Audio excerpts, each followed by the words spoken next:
ಬ್ಯಾಂಗ್ಳೂರಿನ ಈಚೆಯಲ್ಲಿ ಬೆಳಗ್ಗೆ ಬೇಗ ಎದ್ದು ಸೂರ್ಯ ನೋಡೋಕೆ ಹೋದ್ರೆ ಸೂರ್ಯ ಸ್ಕ್ಯಾಮ್ ಮಾಡ್ಬಿಡೋದ ಕೊಡು. Hello guys, welcome back to my new blog. ವಾರ ಪೂರ್ತಿ ಕೆಲಸ ಮಾಡಿ ಸ್ಟ್ರೆಸ್ ಆದ ನನಗೆ ಒಂದು ಒಳ್ಳೆ ರಿಲ್ಯಾಕ್ಸ್ ಫೀಲ್ ಬೇಕಿತ್ತು. ಅದನ್ನೇ ಯೋಚನೆ ಮಾಡ್ತಾ ಮೊಬೈಲಲ್ಲಿ ರೀಲ್ಸ್ ನೋಡ್ತಾ ಇರುವಾಗ ಒಂದು ಒಳ್ಳೆ ಸನ್ರೈಸ್ ವ್ಯೂ ನೋಡಿದೆ. ಪ್ಲೇಸ್ ಇಷ್ಟ ಆಯಿತು, ಹೋಗುವ ಅಂತ ಡಿಸೈಡ್ ಕೂಡ ಮಾಡಿದೆ. ನಾನು ಹೋಗೋ ಪ್ಲೇಸ್ ನನ್ನ ಲೊಕೇಶನಿಂದ 80 ಕಿಲೋಮೀಟರ್ ಇತ್ತು. ಸನ್ರೈಸ್ ಆಗೋದು 6:30 ಅಲ್ವಾ, ಅದಕ್ಕೆ ಇಲ್ಲಿಂದ 3 o'clockಗೆ ಹೊರಟಿದ್ದು ಬೇಗ ಆಗಿದ್ದರಿಂದ ಬೇಗನೆ ಲೊಕೇಶನ್ಗೆ ರೀಚ್ ಆಗಿದೆ. ವ್ಯೂ ನೋಡೋಕ್ಕೆ 2 ಕಿಲೋಮೀಟರ್ ಬೆಟ್ಟ ಆಗಬೇಕಿತ್ತು. ಅದಕ್ಕೆ ಟೈಮ್ ವೇಸ್ಟ್ ಮಾಡಿದೆ, ನನ್ನ ಪ್ರಯಾಣನ ಸ್ಟಾರ್ಟ್ ಮಾಡಿದೆ. ಹತ್ತುವಾಗ ತುಂಬ ಸುಸ್ತಾಗ್ತಾ ಇತ್ತು, ಆದರೆ ವ್ಯೂ ನೋಡಿ ಕ್ಯೂರಿಯಾಸಿಟಿ ನನಗೆ ಇನ್ನೂ ಎನರ್ಜಿನ ಕೊಡ್ತಾ ಇತ್ತು.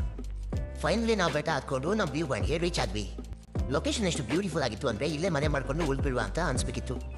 ಬೆಂಗಳೂರು ಜೀವನ ಹೇಗಿದೆ ಅಂದರೆ ನಮ್ಮ ಆಸೆಗಳನ್ನ ಬಿಟ್ಟು ನಮ್ಮ ಅವರ ಆಸೆಯನ್ನು ಫುಲ್ಫಿಲ್ ಮಾಡೋಕ್ಕೆ ಹಗಲಿರುಳು ಅಂತ ನೋಡದೆ ಕೆಲಸ ಮಾಡ್ತಾ ಇರ್ತೀವಿ. ನಮಗೆ ಅಂತ ಟೈಮೇ ಇಟ್ಟಿರಲ್ಲ ನಾವು. ಕಷ್ಟ ಅನ್ನೋದು ಮನುಷ್ಯನಿಗೆ ಬರದೆ ಮರಕ್ಕೆ ಬರೋಕ್ಕಾಗಲು ಕಷ್ಟ ಇದ್ದಿದ್ದೆ. ಏನೇ ಇದ್ರೂ ಸ್ವಲ್ಪ ಟೈಮ್ನ ನಮಗಾಗಿ ಎತ್ತಿಟ್ಕೊಂಡು ಈ ಥರ ಪ್ಲೇಸ್ಗೆ ಬಂದರೆ ನಮ್ಮ ಮನಸ್ಸು ಇನ್ನೂ ಹಗುರ ಆಗುತ್ತೆ ಅಲ್ವಾ. ಎಲ್ರಿಗೂ ಹೇಳೋದೊಂದೇ, ಯೋಚನೆ ಮಾಡ್ತಾ ಕೂರಬೇಡಿ, ಈ ಥರ ಯಾವುದಾದ್ರೂ ಒಂದು ಪ್ಲೇಸ್ಗೆ ವಿಸಿಟ್ ಮಾಡಿ. ಮಾತಾಡ್ತಾ ಸನ್ರೈಸ್ ಆಗೇ ಬಿಟ್ಟಿತ್ತು, ಆದರೆ ಎಕ್ಸ್ಪೆಕ್ಟ್ ಮಾಡಿದ ಥರ ಇರಲಿಲ್ಲ.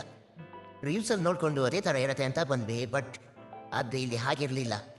ಇದಕ್ಕಿಂತ ಚೆನ್ನಾಗಿ ನಮ್ಮ ಉತ್ತರ ಕನ್ನಡ ಸೈಡೇ ಎಷ್ಟು ಸೂಪರ್ ಆಗಿರುತ್ತೆ. ಸನ್ರೈಸ್ ನೋಡಿಕೊಂಡು ಹಾಗೆ ಸ್ವಲ್ಪ ವಿಡಿಯೋಸು ಫೋಟೋಸ್ ಎಲ್ಲ ತೆಕ್ಕೊಂಡು ಹಾಗೆ ನಾವು ವಾಪಸ್ ಹೊರಟ್ಬಿಟ್ವಿ. ಅಲ್ಲಿಂದ ಕೆಳಗಡೆ ಬರುವಾಗ ಇದೊಂದು ಬ್ಯೂಟಿಫುಲ್ ವ್ಯೂ ನಿಮಗೆ ನೋಡ್ಲಿಕ್ಕೆ ಸಿಗತ್ತೆ. ಈ ಬೆಟ್ಟದಿಂದ ಒಂದು 500 ಮೀಟರ್ಸಲ್ಲಿ ಇನ್ನೊಂದು ಟೆಂಪಲ್ ಇದೆ, ಅದನ್ನು ನೋಡ್ಕೊಂಡು ಹೋಗೋದು ಮರಿಬೇಡಿ.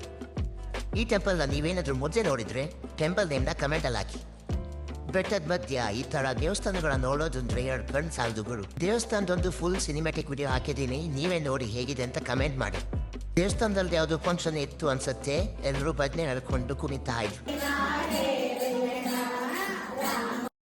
ಪ್ಲೇಸ್ ನೋಡ್ತಾ ಹೊಟ್ಟೆ ಬೇರೆ ತುಂಬ ಹಸ್ತಿತ್ತು. ಆನ್ ದಿ ವೇಯಲ್ಲಿ ಹೊಸಕೋಟೆ ದಮ್ ಬಿರಿಯಾನಿ ತಿನ್ಕೊಂಡು ಇಲ್ಲಿಗೆ ಈ ಬ್ಲಾಗ್ನ ಎಂಡ್ ಮಾಡಿದೆ.